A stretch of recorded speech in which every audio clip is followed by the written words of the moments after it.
Ladies and gentlemen, we have returned with the 9th installment of PvMer Spotlight. Today we have someone who I believe deserves a little bit more recognition in the landscape of PvMers. This man is a very interesting man who has a Vel'Koz profile picture for anyone who plays League of Legends. The man, the myth, the legend, Jraze. Yeah. Mr. Jraze, would you like to give a brief introduction of who you are to the public? Yeah.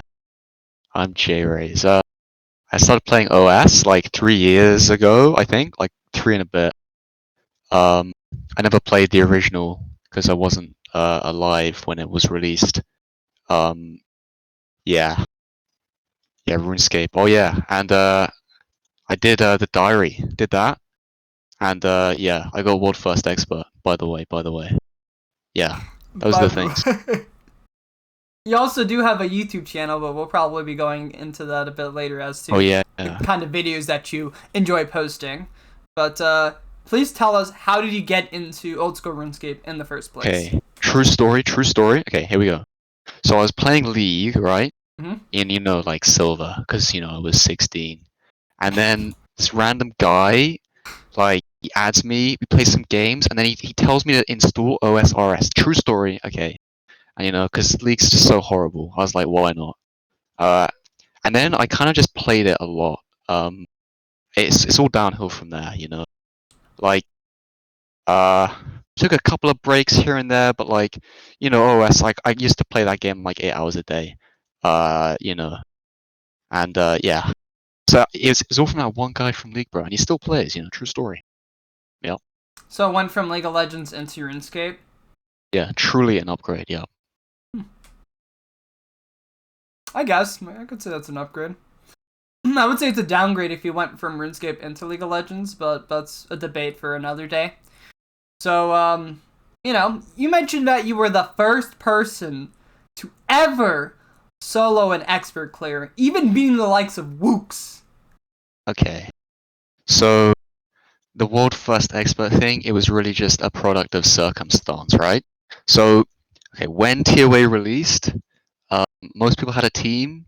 I had a team, but it was really, it was not great. Okay, there were a couple of Iron Men there, and there was some like F-bows. It was in shambles. Okay, so we disbanded like, I don't know, I think it was 4 hours after release because we couldn't clear like a 200. Day one release, and then. So whilst everyone else, all the good players, they're playing with their, cute little teams, their 5-man, 6-man team. I was doing solo, and I kind of realized, the solo is very easy.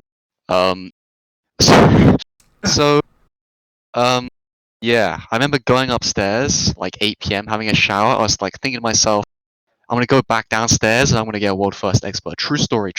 Okay. Okay. And then I got it at like 4 a.m. That was great. But the only reason I got it was because all the good players were stuck in teams and they didn't have enough time to learn. So that's actually true, If like, I don't know, if Wooks or Port started doing solos the same time as me that day, they would have gone world first for sure. Yeah. I mean, as you said though, circumstances, you ended up being the first. Did it really take you a lot of tries, or it was like a one and done? It was not a one and done. There's a bit of like the clear on the channel. It's pretty bad, okay. Like I think I remember saying that like level 2 Arca, if you got that, then it was just a reset. It's too hard, That was like back when level 2 was, the 6 memory special. I thought that was too difficult, So I was stuck with that. Also, I think my invocations were just terrible. It was new content, I'm not very good at new content. Yeah. So I was brick walled. I think I died a couple times. I think I lost like 15 million death fees. It's one of those days. But it's not about the money. It's about sending a message. So we pushed through and got it. I mean, ToA is not the hardest content for sure. If it was like Chambers Day release, I would not be able to solo that in a day, right? But yeah, but people didn't The thing with Chambers is I don't think it was created with the intent of being soloed because of the mechanics that were involved. I mean, Yeah. once people figured out the mechanics, I feel like you would be able to clear a solo even if you weren't doing like the skips and stuff. It would just be pretty annoying. But now that people have figured out, oh, you can do this to skip like most of the damage and the specials, solos became a lot more realistic. Yeah, I guess you're right. I mean, a ToA solo scaling, is kind of wild. Like on their release, when people didn't really know what they were doing, you get to Bobber and borders are completely FFA. There's Arca, and if there's a special, it's GG, right? Like this guy's gonna run and like drop orbs everywhere, spam brews, someone else starts running. It's just chaos. So Oh yeah. I think solo was definitely the easiest scale early on because no one had a clue what they were doing, right? No one knew anything. And you didn't, I think, yeah, you didn't have to worry about people ragging you because no one knew what they were doing. You also didn't have to worry about getting Blood Barrage during waves. Oh, that was yeah. also something that killed all of us and healed the boss to like 3,000 HP. Yeah. That was misery. Yeah. I mean, I don't know. I don't really think it was that major a thing, right? Because people were doing like solo experts pretty consistently, like a few days after release. Yeah. And now, like, I know there's like resources and stuff, kind of, but like solo experts not the hardest thing in the world. Like if you, I don't know, I don't want to say Billy Bob, but I mean like if you got. It was a little bit harder back then compared to how it is now, which is just super easy. The invocations got like heavily enough. Like oh my god, they got sent to the floor. People just got like 3 points left, right, and center. But like, in terms of like just the damage and HP scaling the boss, if you ignore the like the lobster mechanics the invocations add, then like like I still think solo expert is not that hard. And back then maybe it was a bit harder, but like there were no resources and no one had done the content before, so that could have made up for it a bit as well. Yeah. Okay, so I think we'll move on to the next question, which is somewhat related to doing things first, but you were one of the early people to have cleared a 500 right when the Fang Kit got released, correct? And the worst part about it was this was before they made changes to the prayer invocations, so this was before silent prayers. So you stacked on both of the invocations that made it where bosses would hit you through your prayer. So I just want to talk a bit about, for one, what was it like clearing 500 very early on, as well as what was your thought process with your setup, your decision making, and especially like at Wardens, because I was curious why you spawned the Warden that you spawned during that run. I'll also be showing like briefly some footage of that while we're talking about it, if that's okay with you. Oh, there's some shakes at P4 Wardens, I have to say. So kind of ignore that. There was an earthquake happening.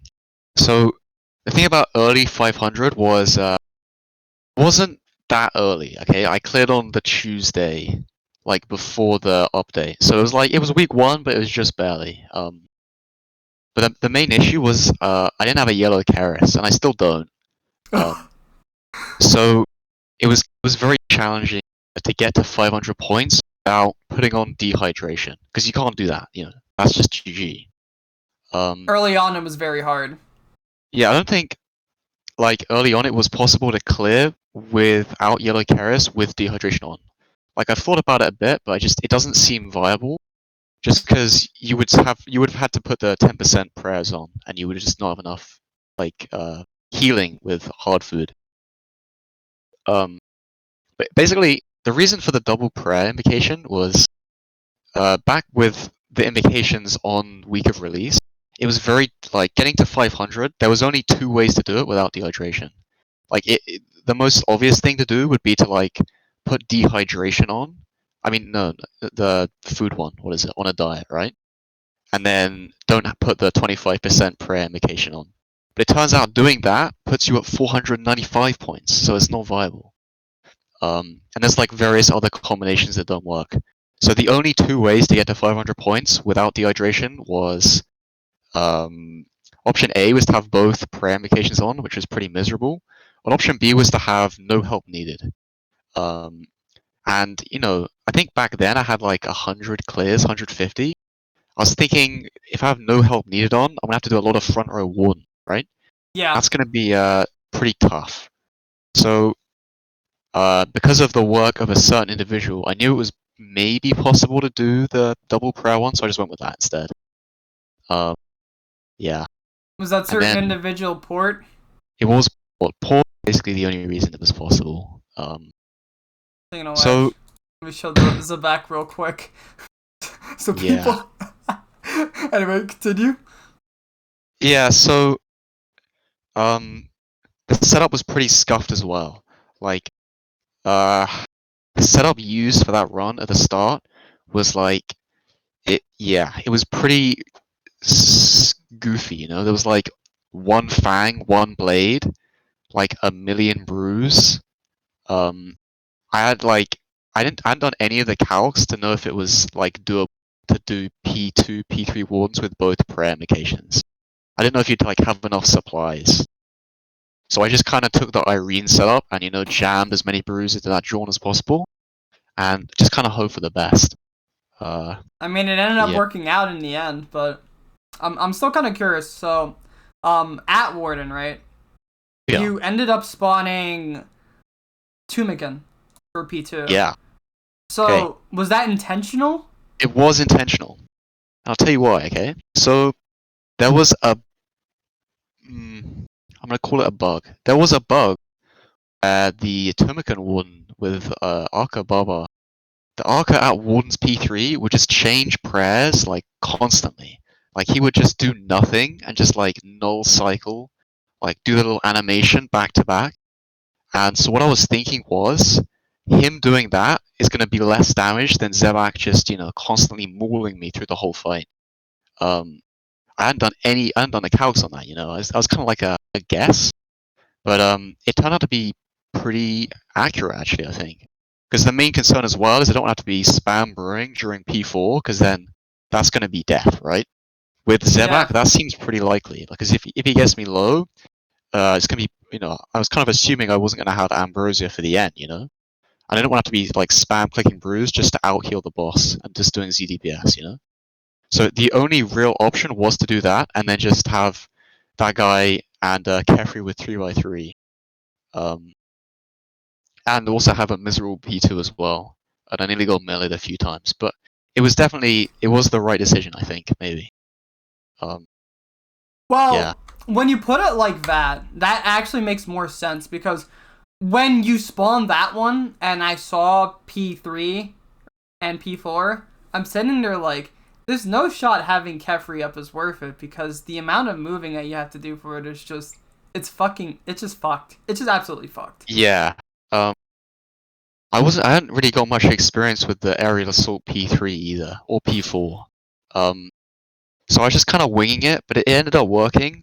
I think it's just because I had so many brews. Like, I don't know how many I chugged out once, but I know I started with a full inventory and ended with like 2 or 3 or something. So, yeah, I don't know. Do you want to?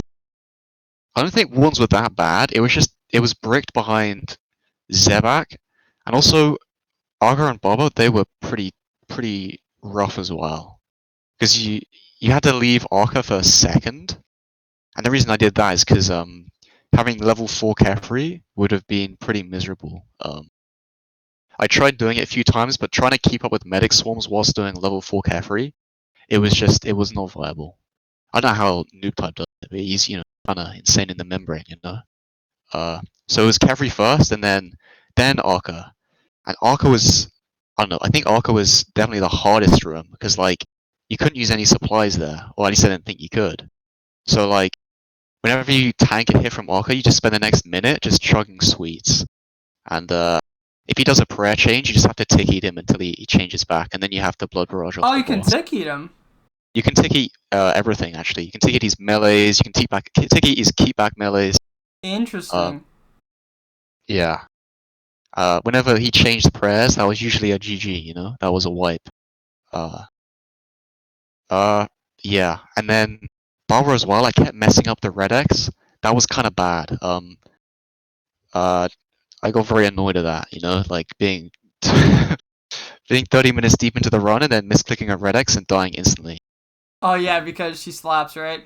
Yeah, like I think didn't Koek say something about the prayer thing being broken for Bubba? Like it does more damage with the 10% prayers on than it should, or something.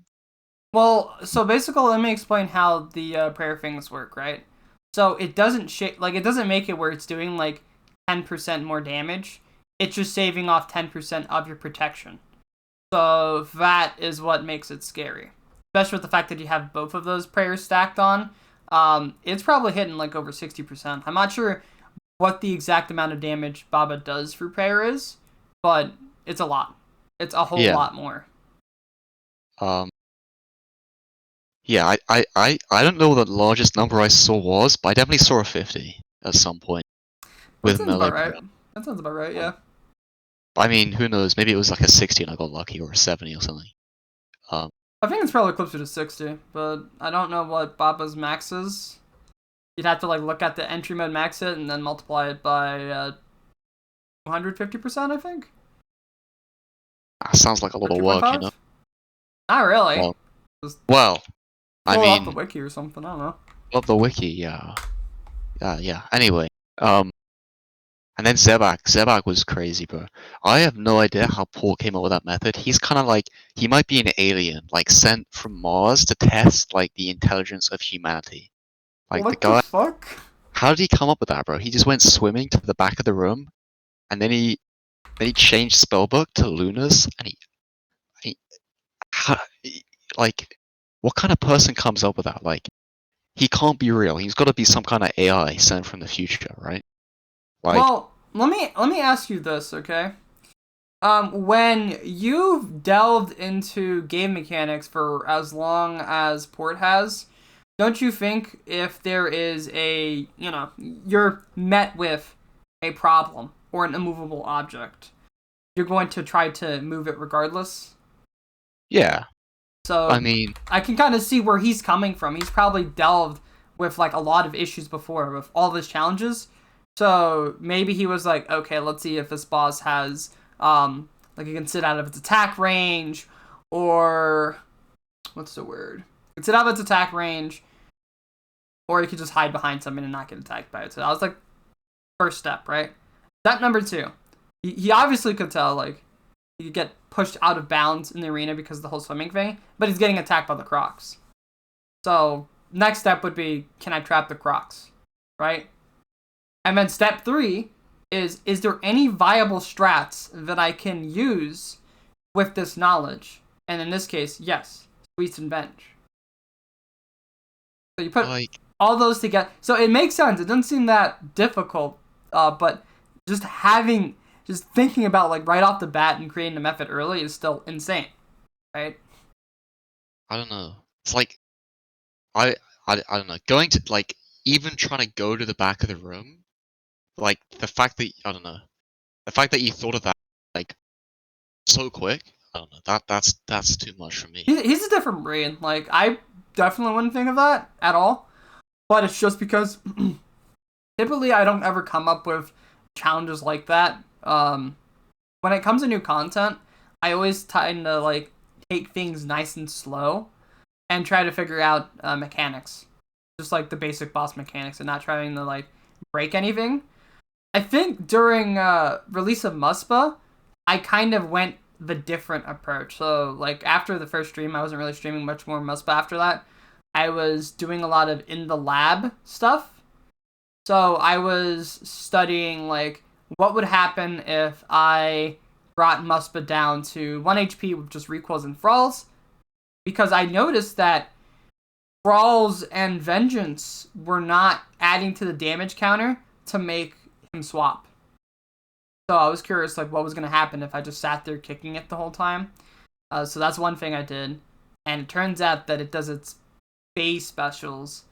So like when it starts digging or it sends those spikes that chase after you, it'll do that, but it won't actually like change forms. But if you splash, when it hits 0 HP with the Thrall, it just regens HP. Wow. That's like some, that's some PhD research right there, actually. Like these kind of RuneScape, lab experts, they kind of, they're doing work, That's all I can say.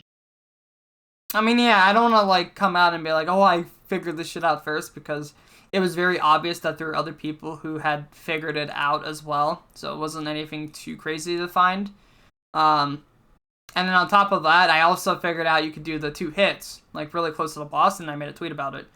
But then you have people finding out, oh, you could actually potentially shield skip as well, which I didn't know you could run into that. I thought that was crazy that you could shield skip. So, yeah. There's always, like, really neat and cool stuff that people figure out, and talking with other people to help me discover some stuff too. Like, I think I spoke with Lucid, and he said something like you can get, if you do like bofa shots during the dig phase, you can get a hit off on that one dig, that final dig, so that you don't lose ticks, which also got me curious on like what you could do to guarantee that you always get that hit. So I know I went kind of on like a little bit of a tangent there. I'm sorry. That's fine, bro. You're Muspah's strongest scientist, I'm not. Oh, you could be. I just find it interesting that people go very hard when it comes to finding neat tricks to defeat encounters, such as Port with his crazy challenges. I still love the fact that he was able to kill Zuck with just venge damage. Just sucks that he didn't get a Slayer XP from it. Yeah. Yeah, that was a pretty crazy video.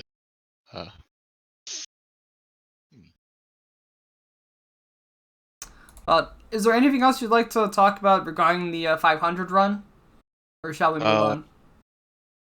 That's pretty much it, to be honest. I don't know if there were other people who cleared it week 1 without the yellow Keris. I think there might have been. Be interesting to see. You might have been the only one, I think. I don't know if anyone else has done it. I could be wrong, but you're probably the first.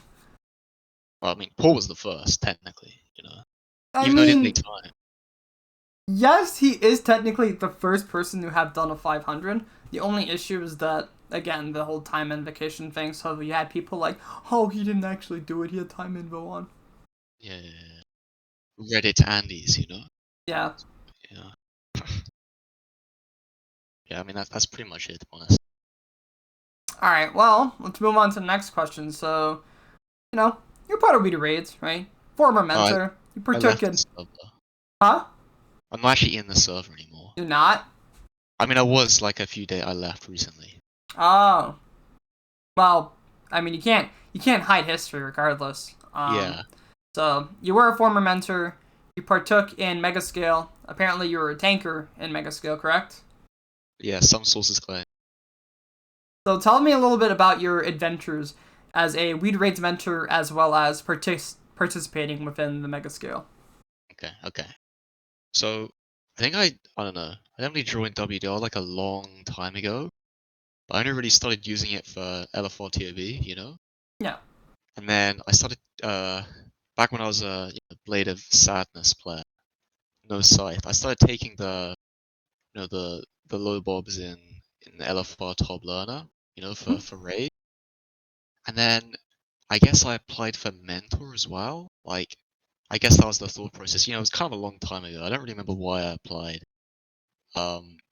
Yeah. And then I passed trials in December 2020, I think, roughly. Back when I was 16. And then I was a mentor for a while, like 2 years. Yeah, it's good fun actually. You help the learners and stuff. I actually really enjoy doing the raid leading. Yeah. It's like, it's crazy. You can have these players with like very little TOB experience, and then like you can get them like doing P2 with some good callouts on their like first ever attempt. Like, that's wild to me, Like, people, they got the potential, they just need the direction, you know what I'm saying? Oh yeah, 1000%. I have that mentality when it comes to whenever you bring anyone that's like brand new, you never know, they might end up just being straight up better than you. It's just they don't have the knowledge and they don't have the practice yet, but once they do have that, they might end up just straight up surpassing you. And that's always been something that I enjoy. I always enjoy bringing in the next generation of PvMers. Yeah, bro, for real. Oh yeah, I was a Chambers mentor as well. I don't know why I applied for that, but that's actually a lot of fun because you get to like Ulm and there's like 7 learners and it's just chaos. But it's not actually that bad, you know. It's controlled. It's controlled. It's not chaos. And you gotta micromanage everyone. I start doing a rap battle halfway through, pretty much. You know, we talk very rapidly during Ulm, and then That's like true. you know, like it's an experience. I have to say. That's the thing I enjoyed about it. And I was also a ToA mentor for like a month. um, you know, ToA is it's definitely like a combination of Chambers and Top. Um, I wouldn't say it's definitely the easiest trade, but like when you've got a bunch of learners, there's a couple of rooms where things can go wrong. You know, like Arca, you know, that can cause issues if people are running around. I mean, there's like 6 learners in a raid, and Arca does a special. You know, you got to be very very careful. You know, because things could go very badly. Same for Zebak with like the blood magic, and then like you have like P2, and there's like a swarm of learners hitting the boss, and then it does skull bombs. Oh my goodness, that's not good. Yeah, it's pretty scary shit. But So it's very important to do things to kind of like micromanage those things. Then again, I feel like if you're doing a 4-man, 5-man, it's not too bad. But you're not wrong. I've had experiences where I'm trying to bring someone like kind of newish to ToA into like a big team environment, and Aka happens, and yeah, it's just tough. It's just fucking tough. It also didn't help that during that I may or may not have forgotten to turn off keep back as well. oh So my goodness. He might be an yeah, agent, bro. I'm not gonna lie. You know what I mean by that? By an agent? Agent of Chaos. Yeah, bro. You've been paid by the people to cause mischief. You know, you're on the payroll. Dude, I felt so bad when I saw that keep back was on. I'm just sitting there like, I fucked up big time, and then like Yeah, over half the team wiped, and now I felt like I made their kind of they already didn't like ToA that much, but now it's like they didn't like ToA even more. So I felt like kind of shit. yeah. Jagex is not pleased about you. You know, bad advertising for TOA. You know, killing the interest of those poor learners. I'm sure it wasn't that bad. It wasn't that bad. I'm sure. I mean, this is like I think months later after the interest has kind of died down anyway, so it doesn't really matter.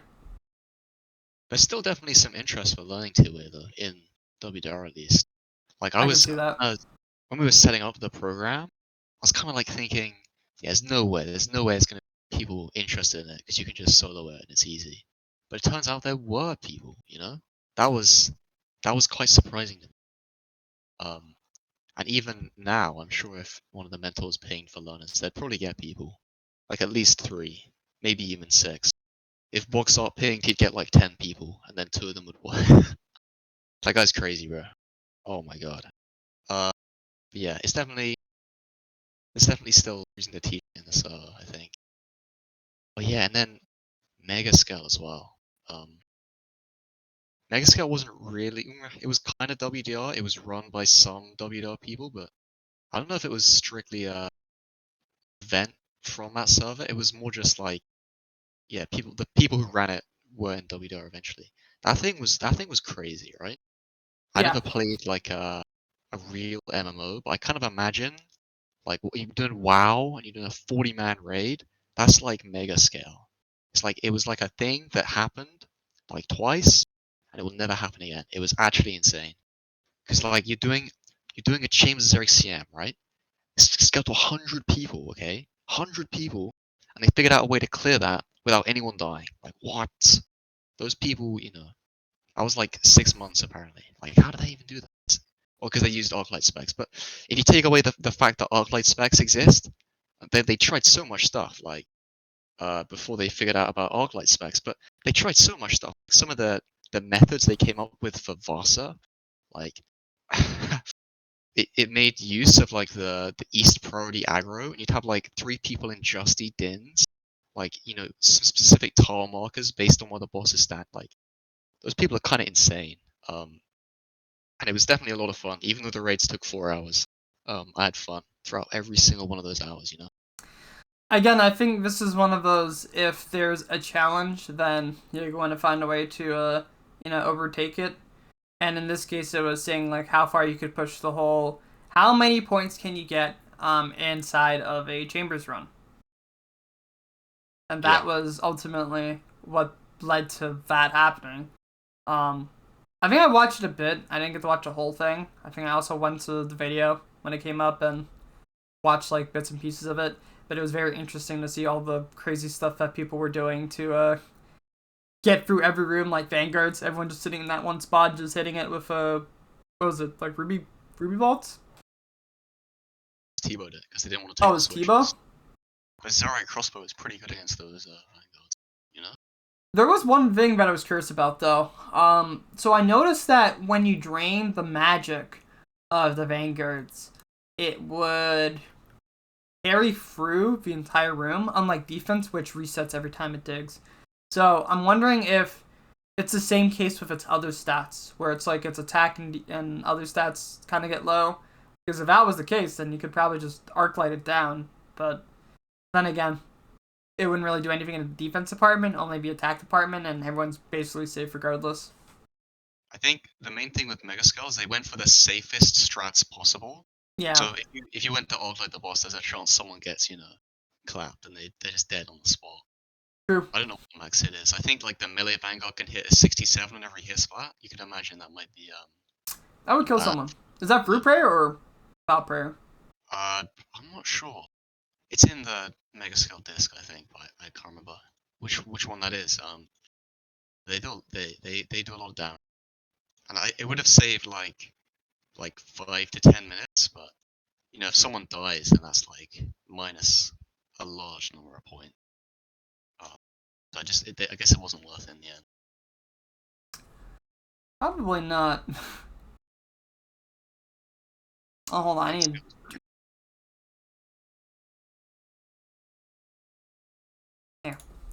Yeah, my shit unpinned. But out of all the rooms, though, what would you say was like the most fun room in Megascale? Olm? It's gotta be Olm. Olm's crazy, Like Olm, as a tank, if you make a mistake and the head centers, it's no good. Okay, it's really bad. And everyone knows who's responsible. So it's a very high excitement environment, I have to say. And that's like during some of the earlier runs when I caused a head center and that caused a flame wall. Yeah, that wasn't a great experience. I was pretty sad about that. When you get like everything working correctly and no one dies for 9 whole phases, that's like that's magic, And it's like in Olm where he can just hit like a 96 off prayer. In the head phase he can hit like I don't know, I think it's above 120 off prayer. And the fact that you can get through that and it lasts for like 30-40 minutes without anyone dying, that's peak. That is probably the peak achievement of the PvM community, probably. Like ever. Do you guys I guess they just tick-eat the attacks then, the tanks. You've got full Justy, so that the max hit of the boss is like a 74 on a range off prey. Oh, okay. And then there's people with like Kill Other and Sangs, and they give you heals and stuff. But you still tick-eat every attack just in case, stay in the rhythm. Better safe than sorry. Yeah. Huh. But those healers, they're like 10 HP because they spam Heal Other. And if they get hit by like an acid pool, they're dead in seconds, It's pretty grim to be one of those. Luckily I was not, so. Alright. So you did say that you ended up leaving leader raids as well, so what's your reasoning for that if you're okay with sharing that information? Yeah, so I stepped down as mentor. There was a disagreement. There was like a change made. I don't want to go into too much detail because it's kind of it doesn't make as much sense to someone outside the sphere, I guess. But there was a change made that I disagreed with. And yeah, I had to step down. Well, I didn't have to step down, but you chose to step down. Chose to step down because of it. I know I dipped out the server because I'm taking a bit of a break from PvM and OS at the moment. Currently I'm maxing, and also not maining the game at the moment. I'll probably come back when I am, but for now, just filling up a server list. Can only have 100 of those drones on the left hand side. So not if you don't got nitro, bro. I have like the classic one. Does that count for 200? I think. Well, maybe I'll rejoin then. Maybe. It's not worth your 100 slots. Got it. Understandable. Have a nice day. I had fun though. There's nothing against the people who made the decision. Nothing against the staff team. It was just Yeah. I mean, I'm not really affiliated as much with Jraze because, I used to be a mentor, and then a mod mentor, and then just a mod, and then eventually I just stepped down because of inactivity. Don't really have that much of a drive to do moderation as much as I did in the past. Doesn't help that nowadays I'm more focused on, number one, like, pampering people that are trying to get into Obliv for CM5s. Haven't had someone like that in a while, though. One person that was gonna come in for CM5s ended up being like, oh, I only applied for CM5s because there was no ToA option. Like, bitch! There's someone applying with ToA right now! Hello? So then I told him that, and he was like, oh, okay. And then he never applied a trial. What about that guy who didn't fill out his trialist log? I think there's a post on Starboard about that guy. Triggering, was it? Or can I say that? Yeah. No, you can say it. And he didn't fill out his trialist log. Let me read out exactly what I have to say about Trey, because when I found out he failed trial because he didn't fill out his activity log, I was fuming. I was fuming. I was fucking pissed, bro. I fucking went straight to Obliv General, like, no shot he didn't pass. I will read the exact words, and I think this video is going to end up getting demonetized just off of this, but it is what it is. I will read the exact things I said. Alright, so Yannick's ping's triggering. Guys, he failed what we have 7 grats for, because every time someone passes trial, right, they react to grats. I said, what the fuck? And then they said, activity log emptier than my bank. And then I said, I'm tilted. Put my cock and balls in that man, and he fails because of log. And then I just went on this tangent in chat, and then I ended it by saying this. If I get another person fail because of not filling out their activity log after I legit shove my cock so far up their ass that I puppeteer their CM play. I can't say the rest of the stuff afterwards, but I was not happy. Yeah. No, don't worry. It wasn't anything that would get me banned, but it's just the implication of what I said was kind of bad. Oh yeah. Something. Twitch TOS. Yeah. Anyway. Yeah, I don't know. That was just I was not happy about that because I put a lot of time and effort into people. So when they don't do their part and do log, it upsets me because I'm putting in a lot of time and effort. Like, I'm putting time on the side to get them to pass their trial. Obviously, it's also good stream content because CM5s is always kind of nice. But at the same time, I'm just like, please. Also, Big Spudix, thank you so much for the primer. I mean, I kind of get that as well. Like, when I was doing mentor trials, you get like someone, they put in the hours, they do a couple trials, and then they quit. It's like, oh, it's tragic, Especially when people are close to finishing, and then they say that they're gonna quit the whole game, like being 25 trials deep. It's like, oh my god, it's very sad for them, of course, but like you can sort of, it's like it's misery. Not thinking about anyone in particular. Well, I am, but I'm not gonna say who they are. You're not gonna publicly out them like I just publicly outed Trig. Yeah, I don't think they'd appreciate it. Yeah. I'd give Trig shit all the time, dude. It's fine. It's okay with it, hopefully.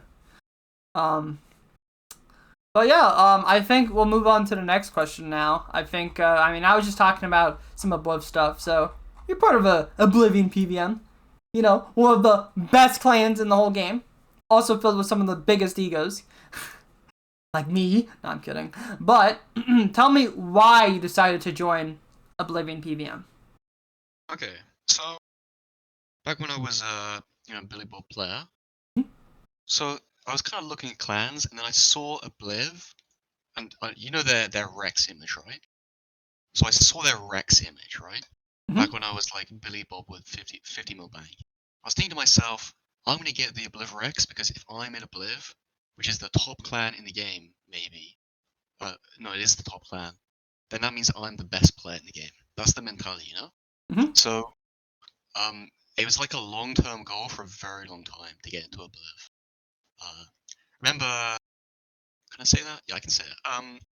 When I did logon services before they were banned, I did that, like, you know, before it was banned at some point, right? I didn't do it after. But when I did them before it was banned, maybe I did that for the GP, was for the GP so I could get Oblivrex. That's actually a true story, you know? So I was grinding it for such a long time. HiImSido stream is currently not sponsored by any login services and will never be sponsored by such services. Please don't do them. Thank you. I do not condone login services since they were banned, because that is against the rules. But when they weren't against the rules, you know, when they weren't against the rules or not explicitly against the rules, you know, like, what are you gonna do? So yeah, like, it was a long time project, and then I got the Rex, and then yeah, I did trial, you know, back when the trial was easy, and I passed somehow. Wait, what do you mean by easy? Like before you had to do T-board? No. So like the T-board used to be easier. Now it's hard. I kind of T-board first try, being bad at the game. I guess you're right because they have kind of made it stricter to get the check mark of approval for an InstaPass. So you're not wrong. I think back then, if you were like, okay, for CM5s, we're definitely like scanning people a lot harder. Like before, it was just like they would scan you and then just feel okay, you're good to go if you had like a general idea of what to do. But now it's like if you make like a mistake, like maybe die at boss or something that like costs a lot of time, it will probably be like, okay, we need you to work on this and then we'll do another one. Like you'll probably still pass, but you'll be forced to do a second evaluation. Yeah. Yeah. I don't know. I don't really know why I joined Blue in the first place, though. I guess it was because it was just a goal. I don't know why it was a goal though. Like it was definitely not a decision I regret making. Like there's no other good clans in the game other than Sanity, but Sanity they're not even that good. Okay, like I mean they're okay, but like Whoa. you know they're like Watch your mouth. I have friends in there. Yeah, well they chose the wrong clan. I mean, you know they made a decision. I'm just saying, you know, like one clan's gotta be better, and it might be Obliv, you know, or I mean they could be the same. Holy shit, man! Come on. One thing about Obliv though is none of a possible. I mean, I will say there's one thing about Blood. We probably have less people that are afraid of milk. Um, I'm getting so much shit from that. I can already tell. I'm gonna get fucking flamed by the person I'm referencing with that comment if this makes it to his doorstep. Is he? Is a friend of mine, Insanity. Yeah. I mean, if you want to join a clan, and it's not like, you know, if you want to join a good clan, you've only really got two options, right? No offense, but like. It pretty much is between those two, yeah. That's how I feel as well. But I don't know. I think Obliv, you know, it's got. I know what the Sandy vibe is. I've never been there. But I like the Obliv vibe. You know, it's nice and chill, and you know, people do mold a bit, but you know, is what it is. I think the other thing that when it comes to vibes, right? You look in Sandy Discord, people are always in VC, so it has that kind of option to really interact with people. But then you look at Oblivion, it's usually dead. It's the only time it's ever alive is like if there's an event. Yeah, like typically if there's like an event that brings people together, or new update release, or some meme shit just happen. Those are like the only times you see people together, because otherwise, most people in Obliv are in their own Discords, like most of the time. Yeah, it's definitely how it is. But there's nothing wrong with that necessarily. Just means if you're new to the clan and you don't know people in there already, you're gonna kind of, you know, it's a ghost town. But there's definitely so people are online, right? They're just it's hard. You have to be in those circles to see it. I am maybe I don't know. I'm in a couple of them, but I'm in I'm in a few myself, but most of the time I'm just usually just chilling with my people in the stream Discord. That's basically my circle nowadays. Yeah. I guess that's probably not. I didn't know that going in. I have to say. I don't know if I would have changed my mind, but I think it's fine. You know, you kind of get used to it after a while, after a year. It helps big time if you're actually like if you're okay at the game and people like notice that, then it's kind of easy. It's easier to kind of like get into groups. But if you're like an absolute dog shitter or you're toxic or you bring like a lot of drama, then you might have a harder time getting into those groups. Yeah, you don't want to be in the needs retrial section. You know, that's probably a bad start. You saw the tier list recently? Yeah, I saw that tier list and Yeah, I mean that oh definitely kind man. of things. I will say I don't want to be like toxic or any, but I'm pretty sure some of those picks that are in that tier list are biased as hell because Well, maybe a little bit. yeah, some of those picks are hella biased. Because no offense, some of those people that were put in like the top of that list don't even play the game anymore. So it's just straight bias. I don't want to like flame and say all those people on the list are like bad because there's some really good picks in there, but at the same time, it's just there's just way too much bias in those tier lists. They don't actually show who is the best of the best. I feel like there should be an official one, you know, with some peer-reviewed study, you know. Peer-reviewed study. Get Coco on the stats because Coco is a good stats man. Who is the lobster low in Obliv and who's the burger beans? You know, that's what we gotta know. And I'm definitely in the latter category. That's for sure, surely. The lobster low? No. Ladder means the second one. Oh, they should have put me at the bottom. Like, I definitely need retrial. So that's another thing they had wrong on the tier list. They need to put me at the bottom of it. I don't think you can need retrial on the T-board. I think that's going to be a conflict of interest. Oh, yeah, that's a good point, but yeah, I'm still lobster low, so yeah. Yeah, I mean, I'm on the T-board as well. I'm lobster low as well. So. Alright, so I'll make one note. You said it was originally your goal to get into Obliv. It was never my goal, originally, to get into Obliv. It only ended up happening because once I got in speeds, a lot of my friends were going to Obliv. I was leading a social clan at the time, but some stuff didn't work out in the social clan, and my eventual departure led to me basically saying I'll go into Obliv once my semester ended. It ended. I applied. I got in. This was before T-board, so I don't know if I would have passed if T-board was a thing or not, because I mean my top was alright, but there's still a lot for me to learn. That was for sure. I mean, I don't think even now, there's very few people in the game who could say unironically that they are very good at ToB. Like, I'm not good at ToB. Less than like 50 people, less than 25 maybe. Like genuinely good players who know their role completely and utterly. I'm definitely not one of them. I'm not. I can say that for CMs, but I can't say that for top. And that's just because I spent more time and effort trying to like learn max FCMs and like develop stuff compared to top, where I didn't really do much developing at all. I just learned off of what people taught me, so I never like made any efforts to try to push the envelope with stuff. The only thing that I thought about was just using PNX in a meme way during high risk, but that's about it. I've seen some clips. Yeah. I'm a devious man. Yeah. Alright, so let's talk about one of the biggest challenges that you have faced. The Oblivion Diary. Why did you go for it?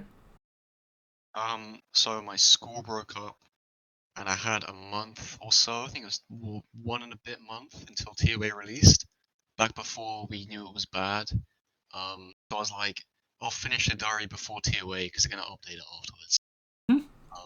So I had a lot of spare time. I just went at the tasks. The thing about the diary is, I wouldn't say it's that hard, right? Like the individual tasks on the diary, none of them are particularly difficult.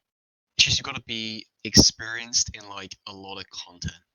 Like if the diary was just like Tob, for example, it would be incredibly easy to complete. But there's not a lot of people in the game who are like well-rounded enough. I'm not saying I am, but there's not like a lot of well-rounded players who can just like see the diary and then just go for all the times and be done in like a few days, right? There's a couple of players, but it's more about learning the content than it is being already cracked at the content and then just sweeping everything. Some of those times took me a while. Yeah, it basically teaches you to kind of master most of, if not every aspect of each piece of content, because a lot of pieces of content have different scales, and within those scales comes different metas, right? So, like for example, ToA, we have different invocation levels, so we have 300 solo, and then we have the 4-man 400 as the diaries, and they're vastly different. They're vastly different. Difficulty as well. Same thing can be said about, solo CM to the team CM scales. Same thing can be said about duo top compared to the team top scales. So there's just a lot of differences within scales as well. So it really is testing your knowledge and your experience in all those. Or it's also testing how lucky you are, because you can be really good at it and still get cucked on luck. Yeah. I know Rookie got brick walled the new solo CM diary, Did he? Very unfortunate. I saw him have he needed a sub 1 minute head phase to get diary. Did he get it? Of course not, He got brick walled by Tiba. There's definitely some RNG. But if you're really good at the content, then the number of runs you're gonna have on pace is just gonna be proportionally higher, right? So it does accommodate for the RNG a bit. Yeah, because people who are good at content can still make do with bad time, because they can kind of rebound it if they have bad situations, because they can kind of get around it, which is something that I spoke to Noob Type about, because I'm not going to say the player's name, but we were talking about some of the players within the Speed Cup, and let's just say some of the players that you'd expect to perform really well didn't perform as well under bad conditions, because in his words, there are players who brute force, and there are players who master things. And obviously this player is just someone that straight up brute forces stuff. Again, I don't want to say names. Not my room to say anything like that. It's just a private conversation I had with him about it. But I think he has a point, because there are players that you can teach them to do the right things when the conditions are met. But it's also important to master when things go bad. Because if you don't master those and you run into a bad situation, that could potentially be what breaks a record run, because not everything is going to go perfect in a record. If something like that does happen, that's the 1 in a billion. I mean, I'm going for the CG solo time, and I choked so many hun lefts. If I was, text, if I was peak text, I would have been done in a day, actually. I choked so many hun lefts. It was getting to me a bit. It took me a week to get that time. A week of playing the game. But yeah, I wouldn't say I've mastered any of the content. It was definitely more of a brute force.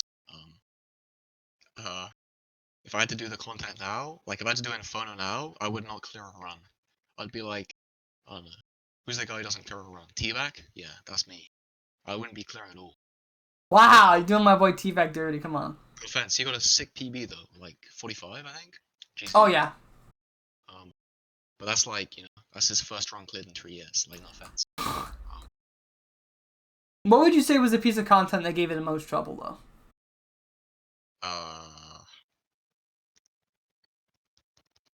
I don't know.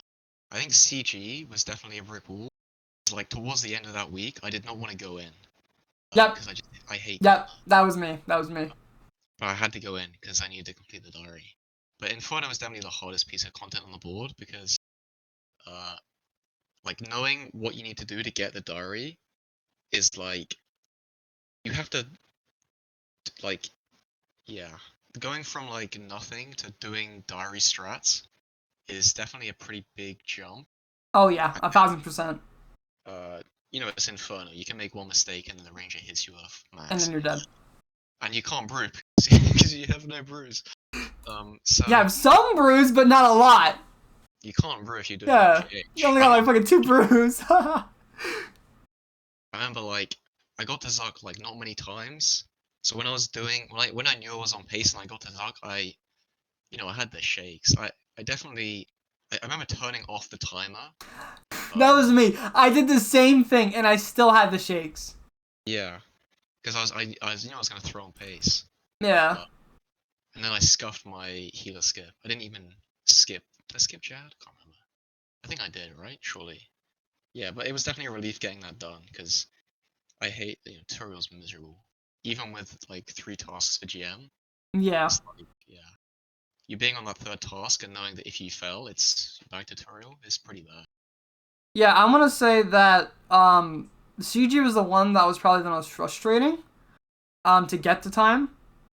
But Inferno was the one that took me the longest time to master it because I took a lot of breaks.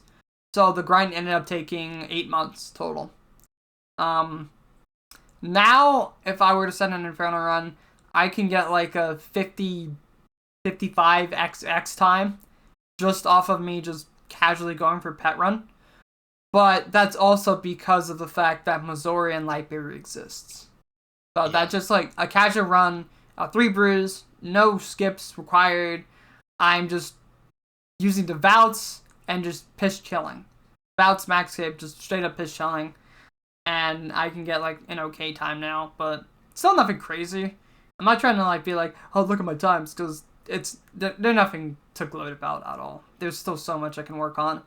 But I just want to use that as an example to just say, like, I have improved from nothing, because before the diary, I had done the CA, so I got my 65-minute time, but after that, there was still so much I had to learn, like using chins, killing the right NPCs, standing in certain spots to kind of keep the bloblets together.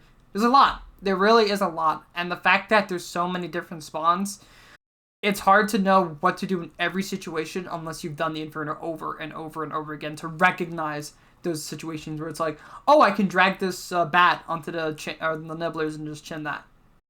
Stuff like that.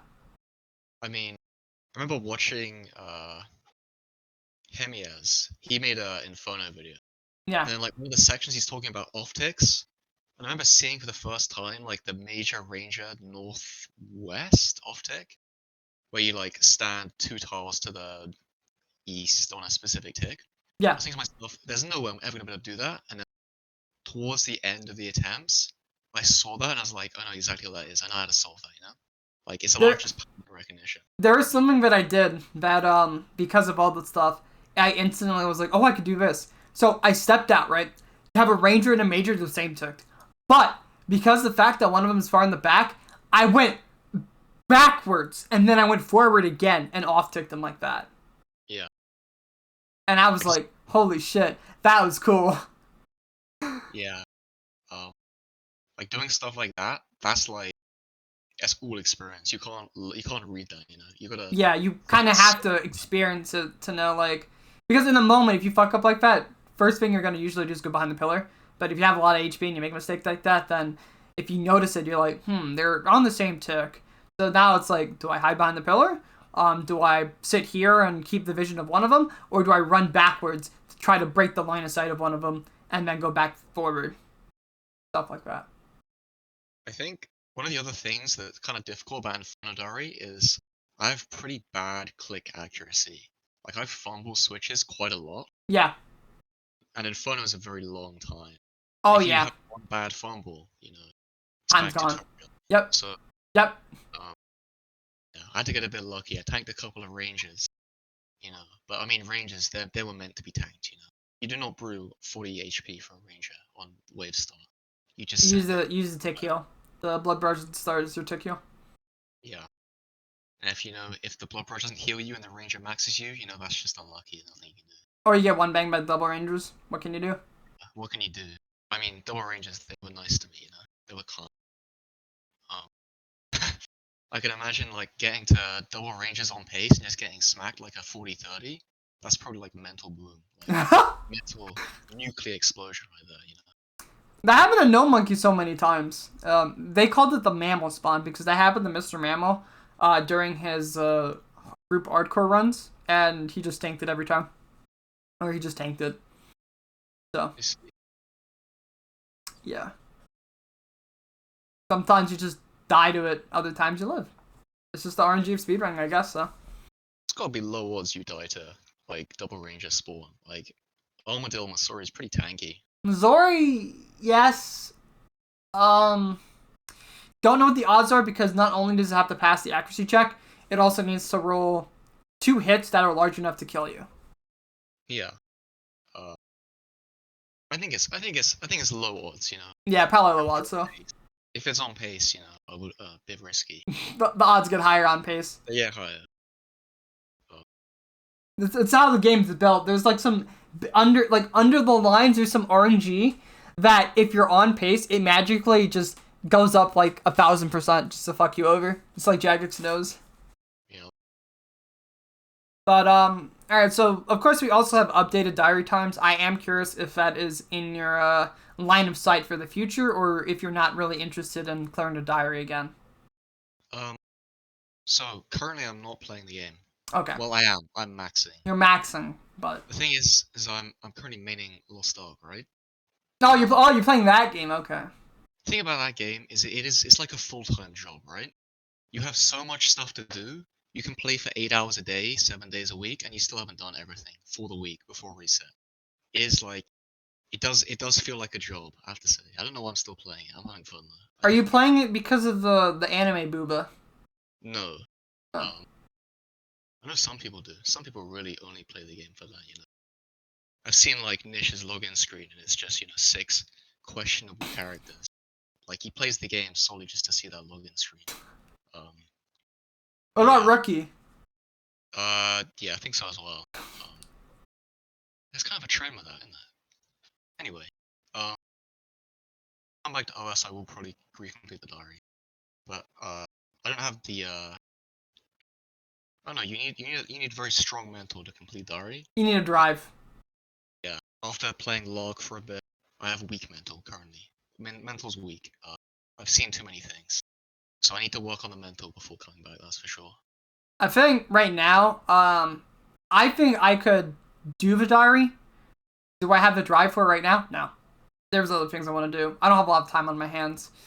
So eventually, if I feel like I've completed all the things that I want to do right now, there might come a time where I get back into it. I remember early on when they released new times, I'm like, hooray, let's get this done. But then I only went for like 2 of them. I did CM5s. That one took a bit, but I felt like there was some RNG that kind of cut us a bit, and the fact that we didn't have Slayer tasks for the first couple attempts. And then I went for the ToA 4-man, which was also really easy. They changed it. I think it's still easy now. It's just you can't fuck up as much because we definitely did a lot of fuck ups on our run. Like we trolled hard. So it's definitely we could definitely do it again.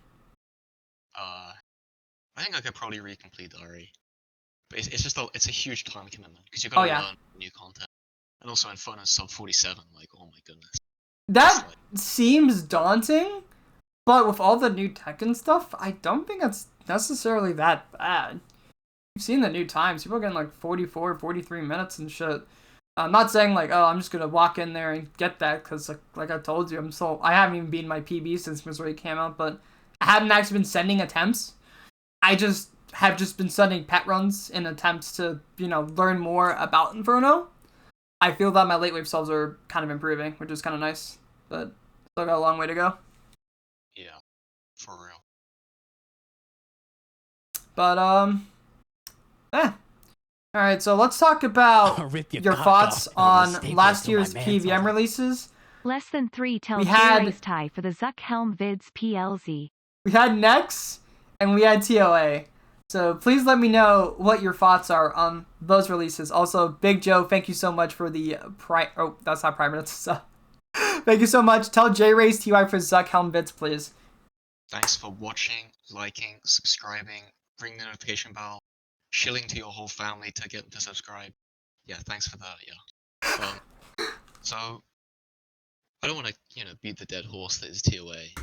But Nex, I hate Nex, right? I hate Nex.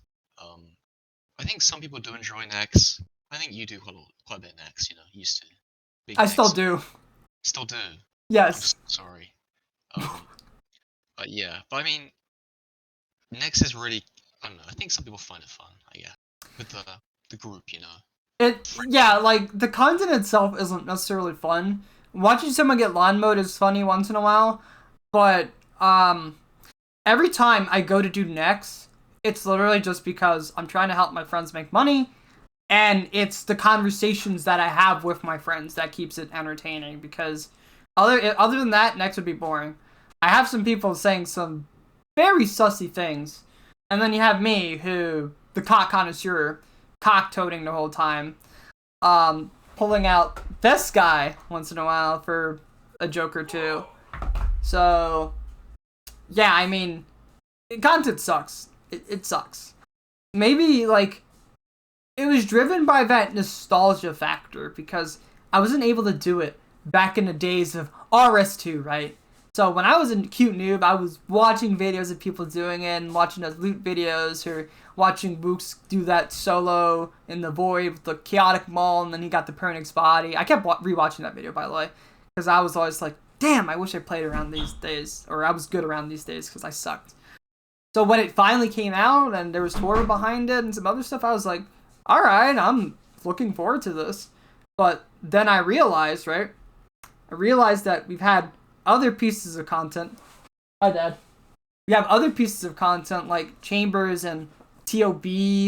So when you compare Nex to those things, it's just like not good. So maybe it would have been good if we only had God Wars and nothing more, right? Then it would have been like, hooray. But number one, we have really good pieces of content for Endgame. And then number two, it's something we've already seen, which also doesn't help the case as well. People were like super hyped. They did say they were going to kind of introduce a new take on the boss. No, because yes, in a sense, it is a different PvM encounter compared to other stuff. But the gameplay loop of Nex doesn't seem very enjoyable. If you're in a small team, it's a lot of brewing, restore, range pot, repeat, or brewing, restore, super combat, repeat. Melee makes it a little bit funner, but again, it's still that gameplay loop of you're chugging a lot of brew to survive, and I don't think there's much in the game that you have to do that. Because, like, at least in ToA or Chambers, you can, like, brew at times. Like, Chambers, it's more brew on your 15 seconds.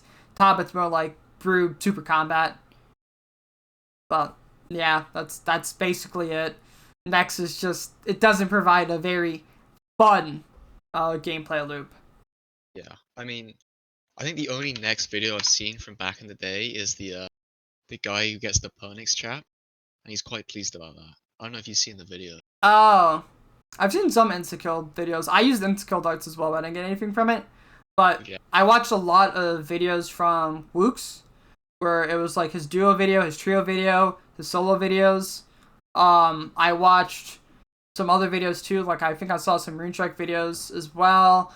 I saw some videos from, I'm trying to remember, I think the guy was named Castle Wars. I don't remember if he had any Nex videos. I watched a couple of his videos, but I don't know if they were Nex related.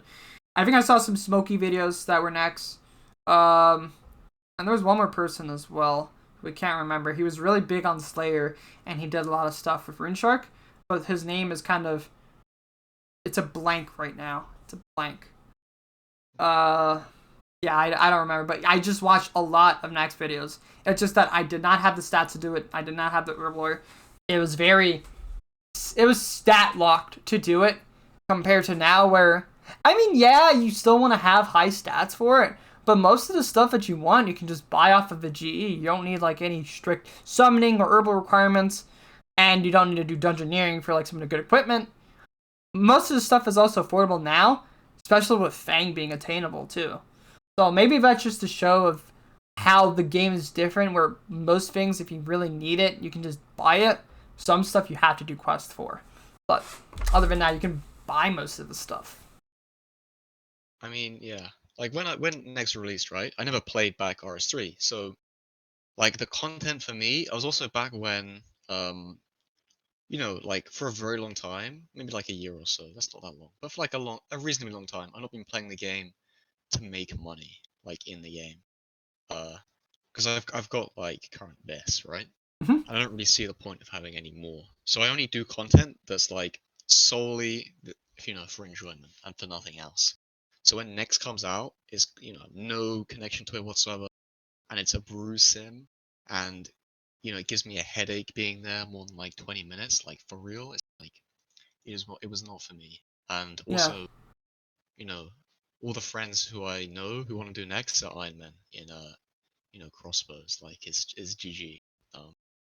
And like everyone else is doing like, well, most people who are just doing Nex right now, they're doing like duos, trios, and that's like, I'm getting like nightmare solo flashbacks. That's the kind of content it was. We were doing like so far our skills recently have been 6-man to 10-man. We were doing like I said, it's primarily for the enjoyment. We've been making a lot of money. I've watched people go from, I think it was like a 200, 300 mil bank, with loans included, to no loans at all, and a full set of Missouri, a twisted bow, and some other stuff. So I'm watching all my friends, like, slowly but surely, they start upgrading their gear, which is the beauty of Nex, is it is a way to make a lot of money. So if you really need money, you can do Nex. The only downside of it is it's not the most fun. It's definitely like the way to progress accounts nowadays. Oh yeah. Back when I started playing, the way I progressed my accounts, I did a bunch of bandos. Now we have, bandos version 2, but you range it and it gives you like 5 times the money. And the XP. Good way to And train the range. Yeah. For me, when I started off, it was primarily doing Hunter. So I did Hunter all the way to 25 mil XP, just red shins, because at the time I didn't know how else to make money. And that left my bank at around, I think it peaked around like 200 mil, which was a pretty good way to start off the game, because you didn't really need that much. Obviously you could spend a lot of money to go buy like an Ellie and an Arcane, but those weren't really necessities. Like, Ellie was, if you had extra money laying around, just buy it. But other than that, didn't have much use. It was just more of a show-off item. I ended up selling my bank for it anyway. This was a kind of nice way to rebuild. But at that time, I was doing a lot of Zora to make money. So it literally went from Hunter to Zora. And Zora was, oh man. Zora was a disgusting way to make money for a very long time. It's not as good as it used to be. I'm not even talking about like the early days of Zora when it was like pre-nerf. But I did like 8,000 KC before they like sent in the second rounds of nerfs. And even then, like before that nerf, it was still good money. Yeah. Zora's in the bin now, unfortunately. Pretty much, yeah. When I first killed Zora, it was like Unique was worth 5 mil, and now it's worth like 3, I think, and also gold's inflated. So, it's not great. Not good at all. Also, the bots don't help either. Yeah, the bots. I don't know how long they've been around for though. I would have thought they'd been here for quite a bit. Who knows? They've probably been for a long, long time. Now we have Nex bots running around too. Yeah, in more ways than one. Man. Fucking the war on the bots. It never ends. I don't mean that. I can't say anymore. Okay.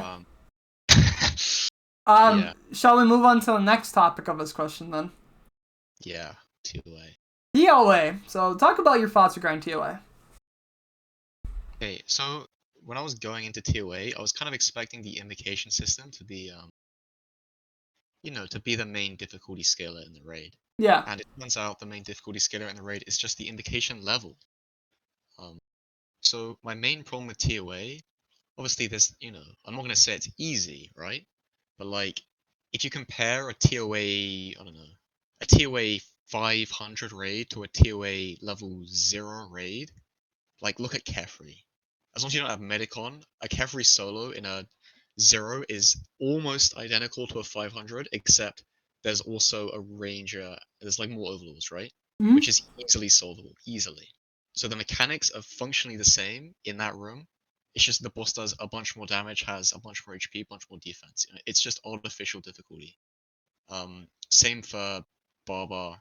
I think there's a couple of rooms that do change with high invocations. That's like, Arca is very different, I think. Is a lot harder with all the invocations on. And Zebak, when he's like higher level, when he's attacking fast, that is pretty tricky. I know some people got stuck on like the praise Zebak because 2-tick Zebak is pretty rough. But apart from that, I feel like the invocation level does not increase the mechanical difficulty of the raid at all, right? Pretty much.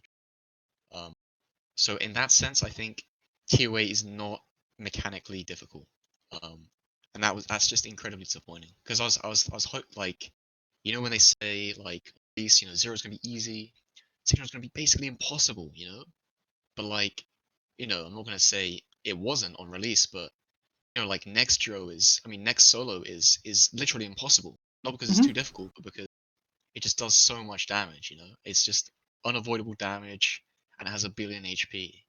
But that's not like a good kind of impossible. Impossible should be like the mechanics are so incredibly difficult that you need to be like a machine gamer with 1-tick reaction speeds to be able to even have a chance, right? And you have to do some fucking pork hazard shit to be able to clear the rooms. You'll do like 17 stalls, you know, tick eat 500 times. Maybe not tick eating, ticking sucks, but like, you know, like, surely they could have made the invocation system more difficult. I'm not saying ToA is an easy raid for everyone, right? Because I know people are struggling with it, right? Yeah.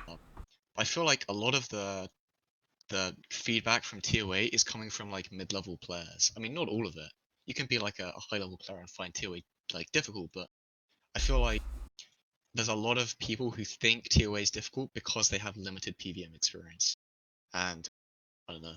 I do not think it's mechanically difficult enough for a raid that was, you know, waited for 4 years for. Do you think that it is like they did a good job with the raid outside of just the high level community, or do you think it's just a straight dud?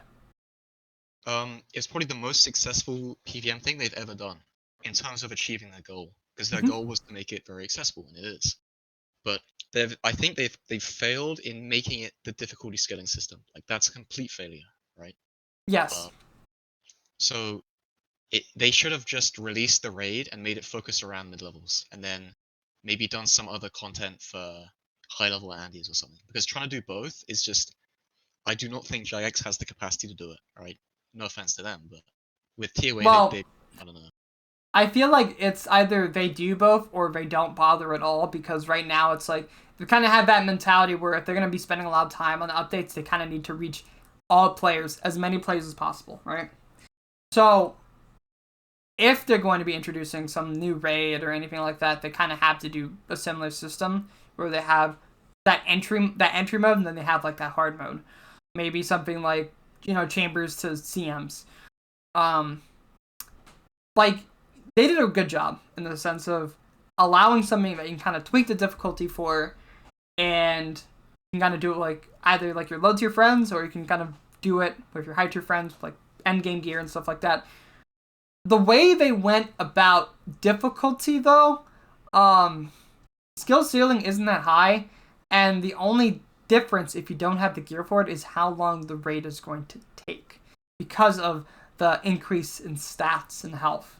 They didn't really do much else to increase the difficulty, where it's like, because the thing is, you can kind of pick and choose what invocations you want to add, and some of the invocations don't really do much. Some of them are just like, oh yeah, by the way, Baba Slam is just like 1 tile wider now. Or, oh yeah, by the way, now you have to like deal with these swarms that heal Kefri a shitload if you don't deal with them. What would have made, this is of course not my original idea, but what would have made Medic a little bit nicer is if you did damage to a Medic swarm, it did damage to the boss.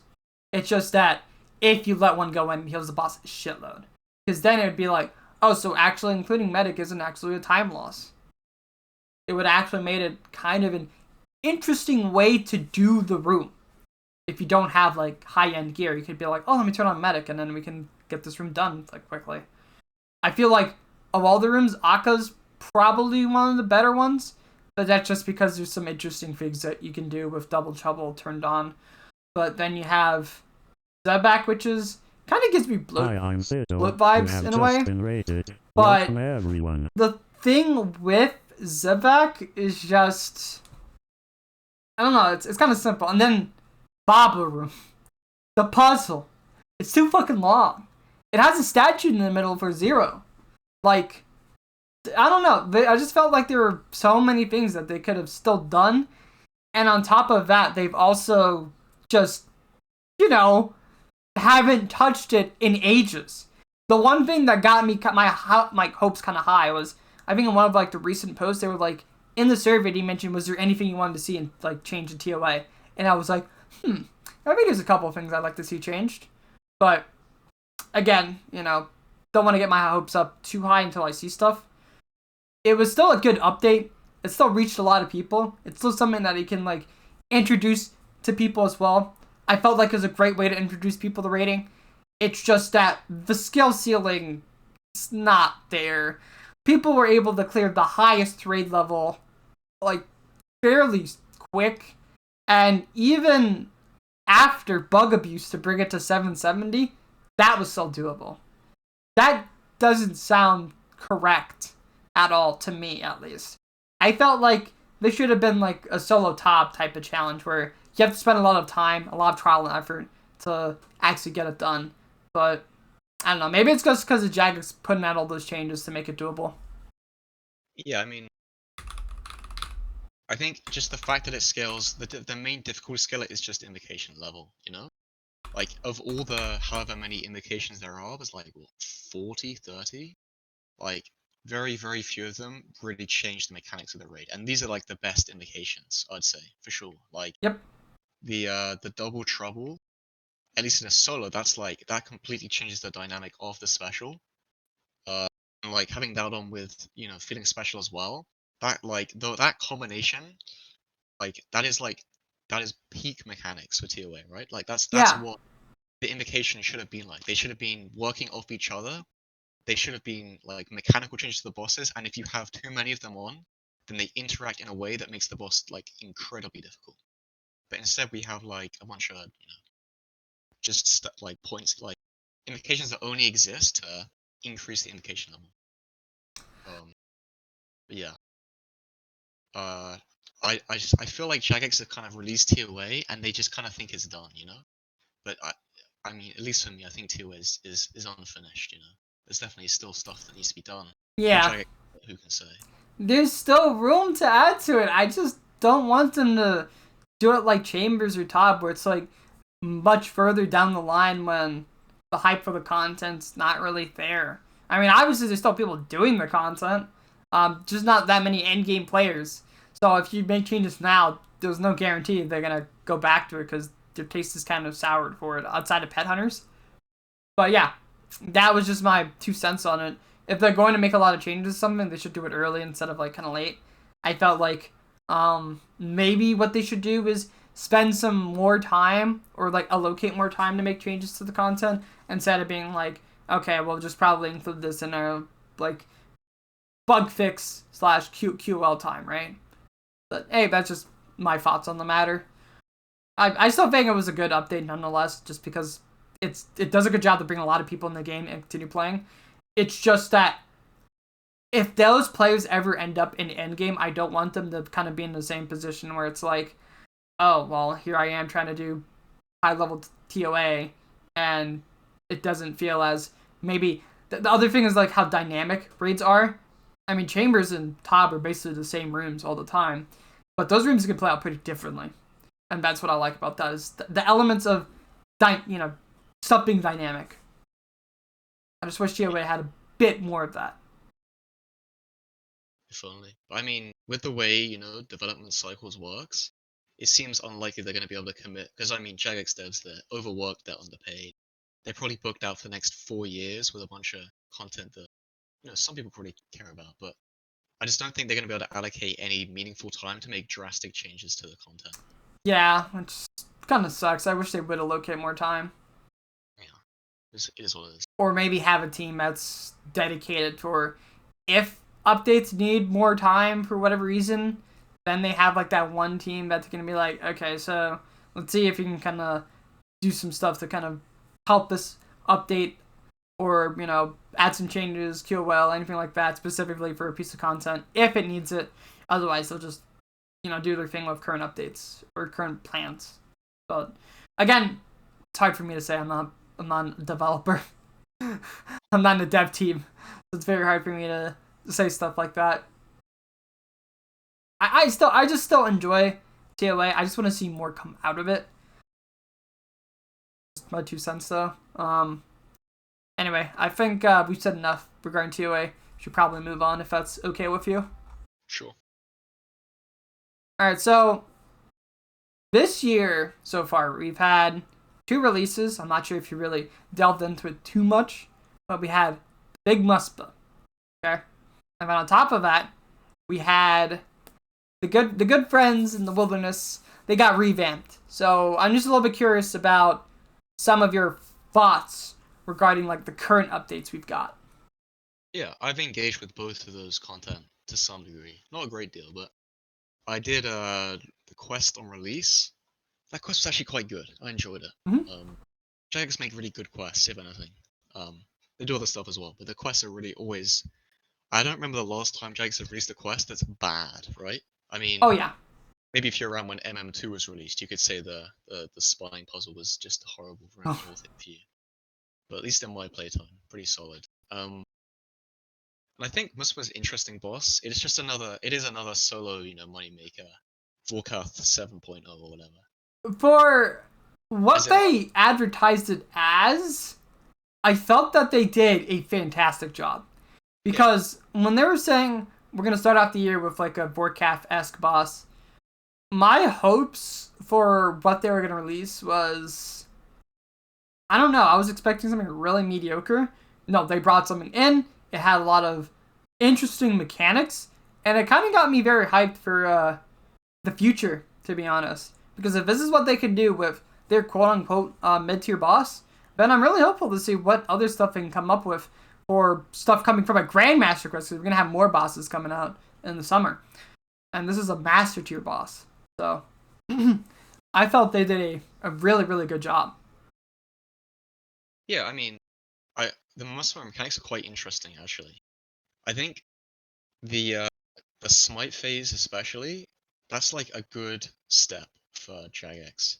Because currently the combat system's getting a bit stale. They need to do something to sort of spice things up a bit, I feel like. And like one of the natural things is either adding a new like sort of combat style, that's what they did with the smite thing, or maybe like, I don't know, maybe there should be another protection prayer. Maybe like you need to have, I don't know, retribution up to protect from some kind of attack. Make it for Guitar Hero, like all the buttons. So I think it's a pretty innovative idea from Jagex to have like a phase where you specifically need to have, smite up to deal damage, or use like, ZCB Sapphire bolts, but not everyone has that. I was gonna say one more thing regarding that. Maybe one idea I had was, instead of looking at your strength bonuses, you could look at your accuracy and just your accuracy for dealing damage to a boss, which would kind of make people go for more of an accuracy build instead of a strength build. But that's just one way of doing something different. Not sure how people would feel about that, but I mean, they kind of did that with Poise, right? The P2 Warden HP has a bigger contribution of accuracy than like other pieces of content, because it directly affects the damage. Well, it's a combination of damage and accuracy, because let's say at raid level 400, okay? Let's say this is the accuracy threshold. It's 100. Okay, let's say 100. This is the number. So if you have enough accuracy to surpass that number, you will roll between 60% to 40% of your max hit. Okay? So that's where accuracy comes in handy. Once it starts getting a higher and higher raid level, you're going to get further away from that. And the further you are from that, then the lower that 60% max hit's going to be, and that 40% min hit's going to be. So there is only, at least at the lower raid levels, accuracy only does so much before it doesn't do anything. Because you don't even need augury with max gear at raid level 400, and you'll still hit the 48 max hit with your shadow. I see. Yeah. So that's just probably because of how accurate the shadow is. But if you're using like Sang, yes, accuracy still makes a big difference. But yeah, accuracy isn't going to make you push any further once you actually pass that threshold, because you can only hit up to 60% to 40%. No more, no less. If you use the red Keris, though, it's obviously going to amplify those hits by 25%, though. So keep that in mind. Yeah. I don't know. Muspah for me, wasn't that exciting. I don't know. I'm not a big fan of like sort of doing. I wouldn't say Muspah's AFK, but it's definitely not like high intensity. You do got to pay attention for those hit splats when you got to change gear and stuff. But yeah, for me, if I want to focus, if I want to play the game, I want to do something like probably raids, right? Yeah, rather do a solo CM probably, and just send a tech down compared to like doing, I don't know, like however many Muspah kills I can do in 30 minutes, because that's my average solo CM. 30 minutes average solo CM time. Any tech down 30 minutes. So that's like what, like 10 to 15 Muspahs, Do you think that's just because of the fact that you're an endgame player? So you'll be more wanting to do raids over content like 4CAF-esque bosses? Yeah, for sure, 100%. In terms of like content made by Jax for the player base, Muspah's great, But like my perspective, Muspah is just, just another Vorkath, Just another boss you kill to make money. And there's some interesting mechanics, sure, but yeah, it's not like the most mechanically deep content in the entire game. I don't know. I felt that it provided something that was somewhat interesting and engaging, but in the sense of for endgame players, it might not be something that keeps their attention for very long, because outside of maybe the pet, they already have a lot of money. There's no real reason to be doing the boss for money, right? Maybe for sea loggers, but sea loggers is an even bigger niche than pet hunters. Yeah, cloggers, man, they need help. I mean, in the best possible way. It's interesting to see what they're gonna do for DT too. Like, they're gonna have 4 repeatable bosses. And don't forget the prayers that are coming out of DT2. Oh my god, the prayers. Yeah. Honestly, prayers, I'm not too sure I'm looking forward to the prayers, actually. Really? Why is that? So, the main reason is, there's like 3 cases, right? Okay, maybe not 3, but like, I'm thinking like, either the prayers are dead content on release, and nothing changes. The prayers are just better than overheads. I mean, what we currently have, and then it just becomes meta, or like there's a combination of the two, and then it's gonna be like you're doing a run, and now you're taking your mage cape, you're taking your prayer cape, or you're taking a max cape if you have that, and like you get to like Ice Demon, you switch to when you're already on standard, you kill Ice Demon, you switch to Thralls, and then you're going to Shamans, you switch to spellbook number, it's prayer book number 2 to do extra damage or something. It just seems like another like bit of like optimization, sure, but I don't know. I feel like if it's gonna be 5 cape swaps, this is conjecture, right? Maybe it's gonna be different, but if it's gonna be 5 prayer cape swaps a day to change between spellbooks, and they're both required for like the highest level of content, I hope they don't add swaps. I hope they don't. Yeah. Like, if you're gonna swap, I'm hoping you have to go to like the altar. That's it. Like, no actual like cape swapping, because my idea behind it is I'm trying to be careful, because I don't want there to be an introduction to a new prayer book that just completely destroys the old one.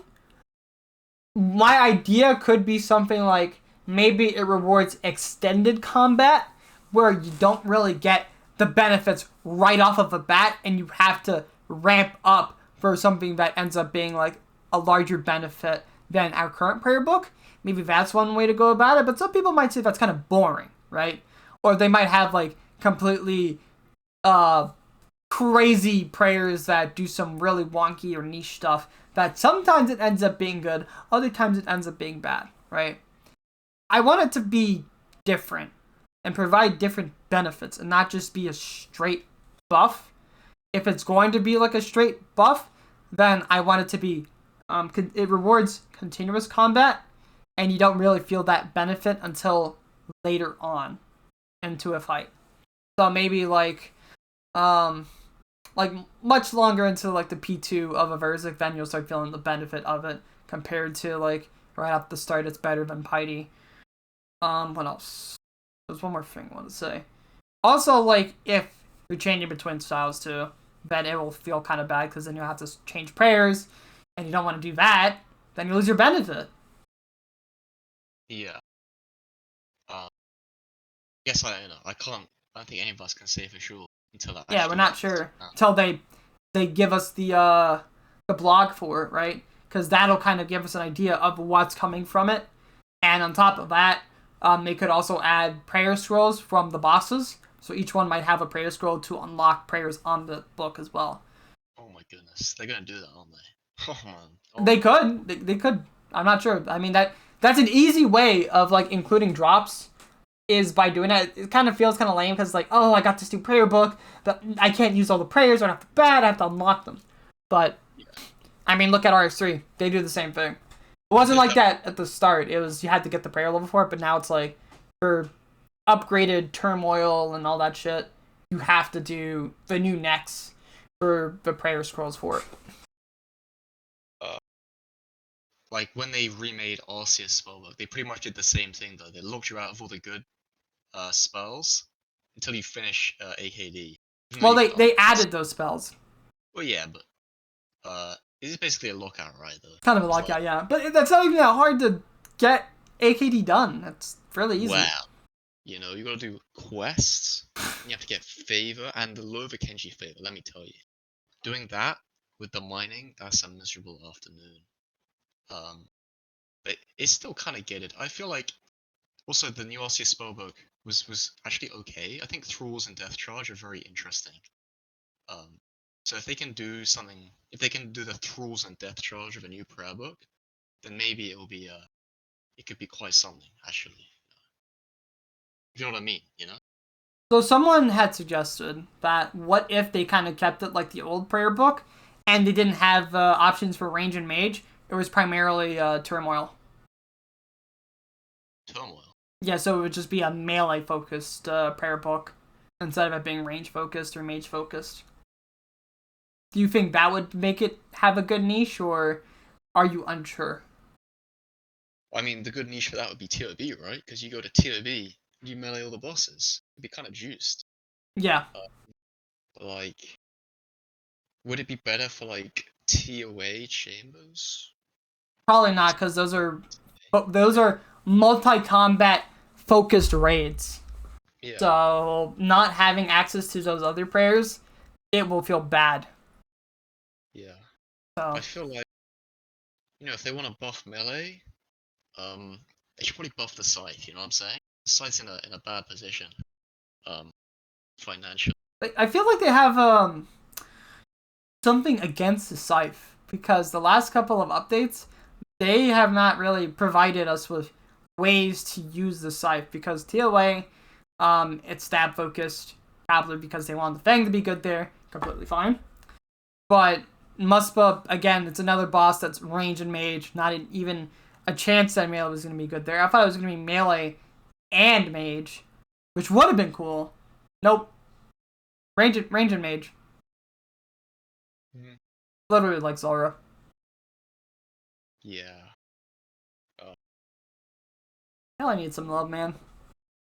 But, is there anything else that you're hoping from these, new DT2 bosses? Because they did say they were going to bring Virtus in as well. I don't know, I just hope one of them's really hard, you know? Honestly, that's what I like. I hope one of them is, like, incredibly fast-paced, just ridiculously hard, you know, super fast reactions, boss gun, like, going, like, all over the place, and there's, like, gear swaps, and there's, like, you know, I hope, like, one of the bosses is specifically made to be extremely difficult, and then the other ones, they don't have to be as difficult, but there should be, like, the boss you go to, and like, oh my god, you do that boss? You're crazy, you know? That should be, like, the idea, you know what I'm saying? They're adding 4 bosses, so they could easily do, like, make one of them, like, really hard or engaging. But who knows? Because, again, it seems like Jagex's kind of stance is they are trying their best to provide content that ends up, you know, being doable by a lot of people instead of just one small group of people. Don't get us wrong. The high-level community is pretty much they are loyal and they'll keep playing as long as they have the content to do it. But we are the 0.01% or the 0.1%. Yeah. So catering to just us is not the way forward, sadly enough. Like, yeah. I don't want to be that guy just like, oh, you know, click the updates for the HLC. I would love to see more updates for hard content because I get a challenge out of it. But right now, I think we need to continue with updates that continue bringing players into the game. And eventually, once the game has like a lot of players and they want to see harder stuff like as a whole and not just as like a small minority, then that's when I'll be like, okay, I think it's time to start catering more toward high level updates because we have the player base for it and a lot of people will continue playing. But there needs to be a lot of things first. Yeah, Or like, that happens. They should not make any updates to cater towards the HLC. That's for sure. The thing is, I don't think there ever will be like a large HLC in OS. Maybe maybe this is some doomerism, but I feel like OSRS is kind of doomed to be a mid-level game for the rest of its lifespan. That's my thoughts anyway. I feel like that's just how the player base is. I don't know if there's ever going to be a large HLC like there is in other real MMOs. Yeah.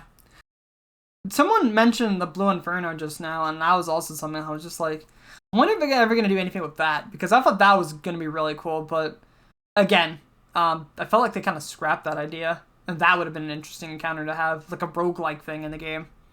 But, I don't know. Didn't seem like they have any plans to do anything with it, which sucks. I thought that'd be good, but who knows? Maybe we'll see it much, much further in the future, just not this year. Yeah. So there is one more thing I wanted to say before we moved on. Like the last update we had was the Wildy bosses and some new tools to screw around with. So I just wanted to, talk about that. Have you really like messed with the update much or not really? I joined that PKing trip and I believe that was fun. I think the new bosses, their design's quite nice. They've got like a nice chill singles plus area as well. Mm-hmm. I feel like that's quite a good way to get people to doing them because it seems quite comfy from what I've seen. And Yeah. It's singles plus, so it's free escape. Compared to multi where you just get your ass cheeks blasted. Yeah. One thing I've kind of seen though is if you do have a large team of people, and you get like logged in one of the lairs, and someone catches a freeze on you, it's kind of GG. Maybe that's just a product of more of an issue with the fact that you can just get steamrolled by a team in multi than anything. Yeah, I mean, if you're prepared for a whole team going in, then you can really just shit on them. But sometimes the numbers are extreme, and if you're not ready, you'll just get run down. Yeah. And even then, if that's really an issue where they're like, oh, so a bunch of people just come in and we can just barrage them to death, they can bring revenge and kill you that way. So there's no winning if the numbers are that massive.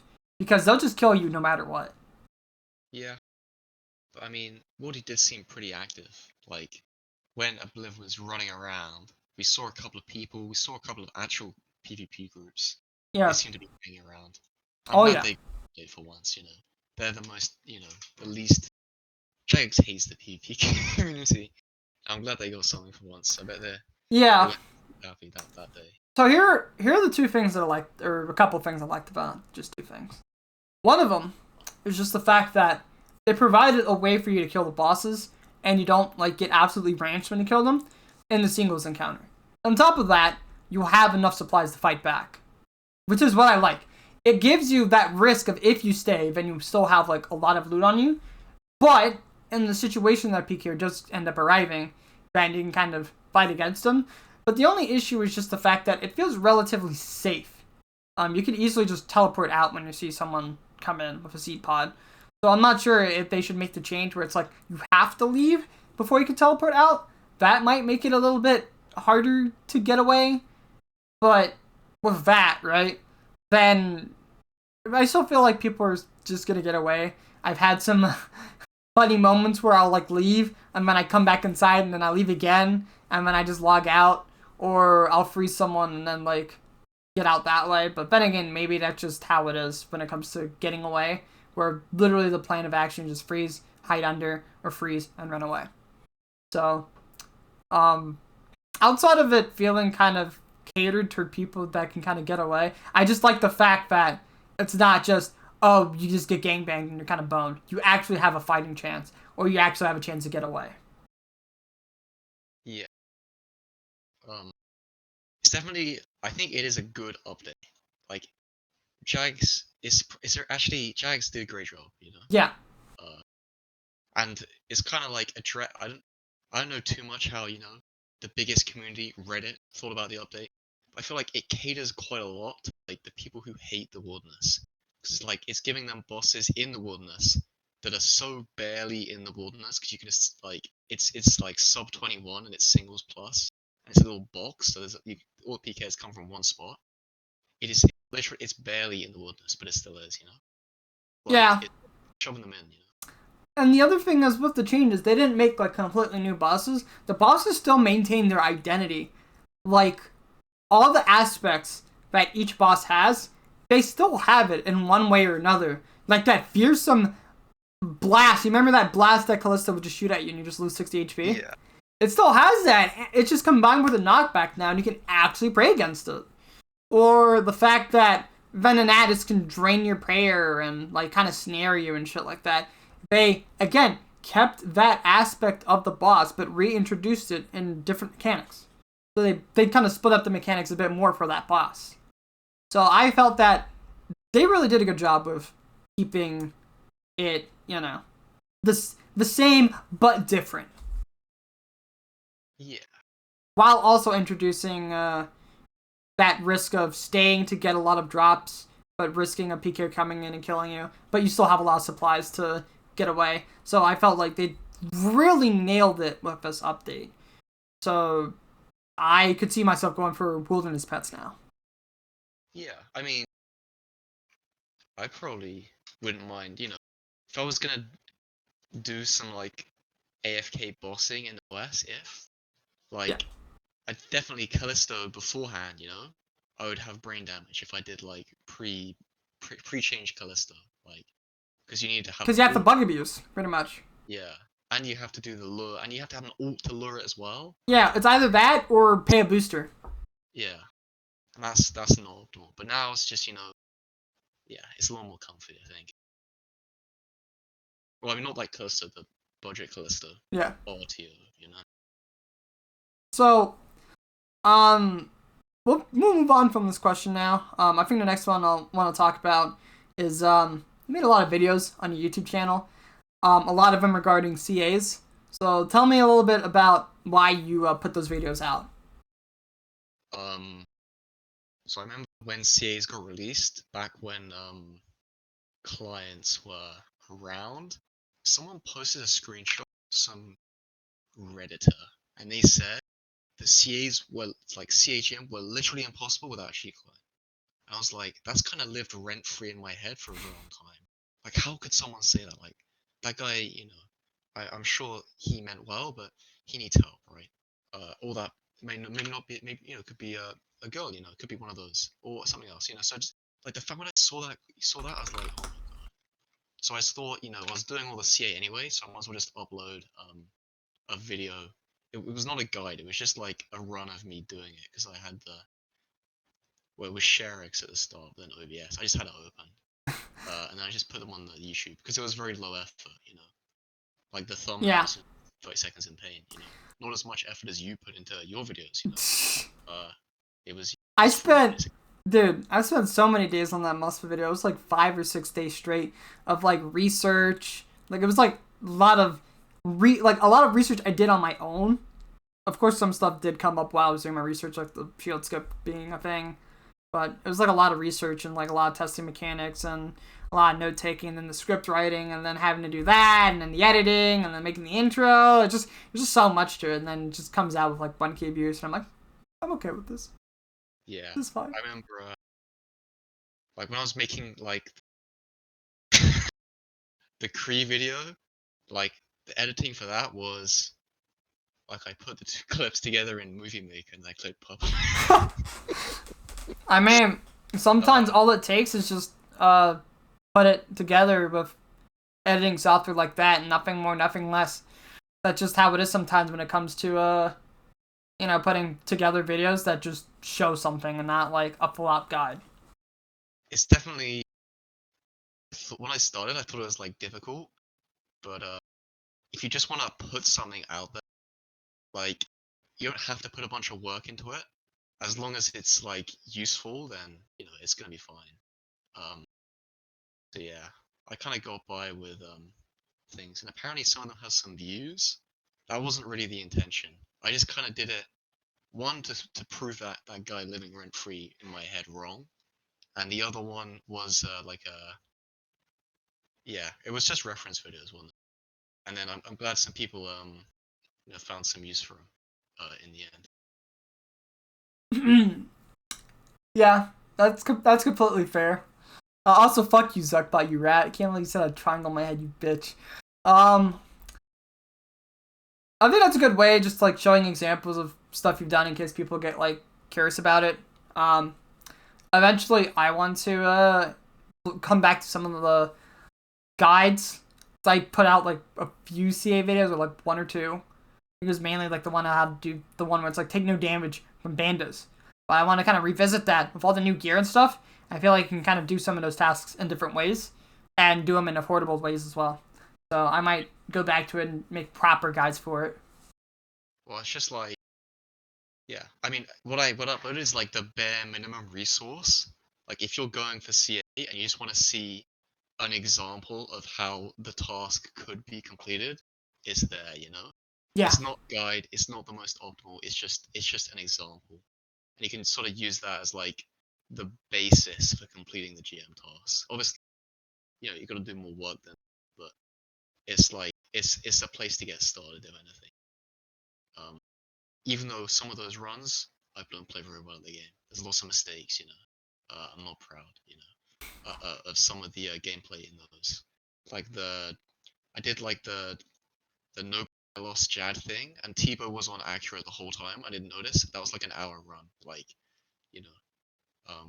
so yeah. SMH. Yeah. Alright. So, last question. What are your hopes for the future of old school RuneScape? None, to be honest. I've kind of quit the game because it's not going to go anywhere for the HLC. It's doomed. Fair enough. I mean, I don't see JX releasing another good update, like, as in, like, incredibly exciting, ridiculous mechanics, incredibly difficult. I just don't see JAGS ever making an update like that ever again. So my hopes at OSRS is that, it has a nice death. That's completely fair. Yeah, and hopefully the League MMO is going to be good, because otherwise I'm not going to have much else to do. Yeah, but maybe they'll release Raids 4 one day and it'll actually be crazy good content, but I don't think anyone's got their hopes up unless you're on Copium. I mean, who knows? Those new bosses from DT2 might end up being good, and the gameplay loop will kind of be a bit changed with the new prayers.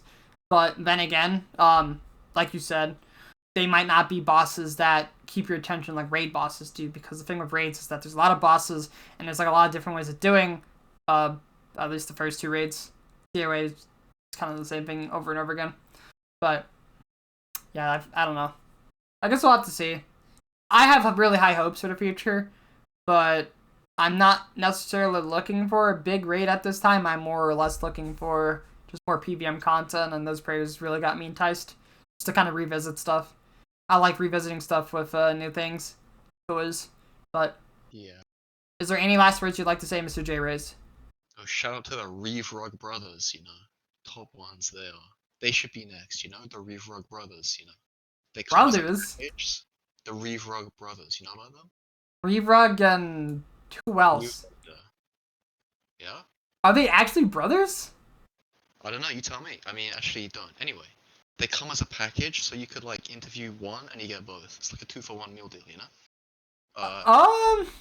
I mean, true. I've already had some people I'm considering, talking with next, but much, much later in the future. I know, like, this episode took very long time for me to actually be like, hey, let's get this done, but that was just because I've been so busy lately. So hopefully I can start doing more of these pretty soon, but I've got some very unorthodox or undercover guests that I think deserve a bit more attention. I just need one of them to reply to me, and then I'll have them on next. They aren't someone else from We Do Raids, but I'm not going to say who. Is it HiImSido making a comeback? Nah, it wouldn't be. No, because if I did that, then I'd be, people would probably threaten me with cereal boxes or something like that. I don't know. I don't know why someone would do that, but anyway. Thank you so much for being a lovely guest today. If you guys don't know, he does have a YouTube channel, so please check that out. He's got some nice old CA guides up there if you ever want to go watch that. But again, thank you so much, Mr. Jraze. And thank you, everybody, for tuning in. This has been episode 9, and I don't have anyone lined up for the next episode, so sadly, I'm not going to leak who's next. I will unveil who's next once I have a next guest in line. But until then, hope you guys enjoyed. Farewell.